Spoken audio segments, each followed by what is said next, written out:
Yeah, Harry Anslinger is someone who's affected the lives of most of the people watching. He's probably the most influential person who no one's ever heard of. He's the man who invented the modern war on drugs. Um, he was a kind of government bureaucrat. He takes over the Department of Alcohol Prohibition just as alcohol prohibition is ending. So he's got this big government department that fought a war on alcohol and alcohol won, right? So he's screwed. And he wants to keep his department going. And he built a new mission for his department. And he built it around, well, he's in fact the first person to ever use the phrase war on drugs. And he really, it's important to say, it's not, I don't believe in the like great man theory of history. He's drawing on much wider forces in the society, but he was a genius at doing that.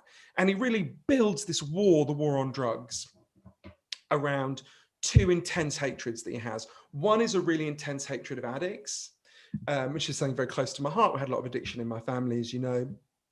And the other was a really intense hatred of Black people, Latinos, and Chinese Americans, and Chinese people generally. I mean, he was such an extreme racist that he was regarded as an insane racist in the 1920s, right? Which is a sign of how bad he was. He used the N-word so often in official memos that his own senator at the time said he should have to resign.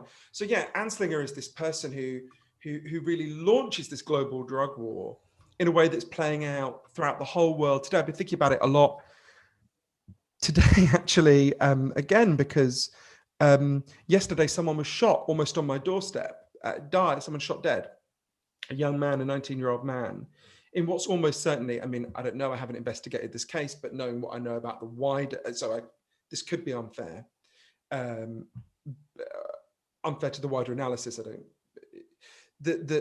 what seems to be playing out on the streets of London and a lot of this violence that we're seeing, and that I saw from Ciudad Juarez in Mexico to Vietnam, is the war for drugs that is created when you ban drugs. And I can talk a bit about that if you like, but really this goes right back to Anslinger. And I think so much about For Chasing the Scream. I went all over the world. I went to, you know, from so many different places, from the killing fields in northern Mexico to Portugal, where they decriminalized all drugs.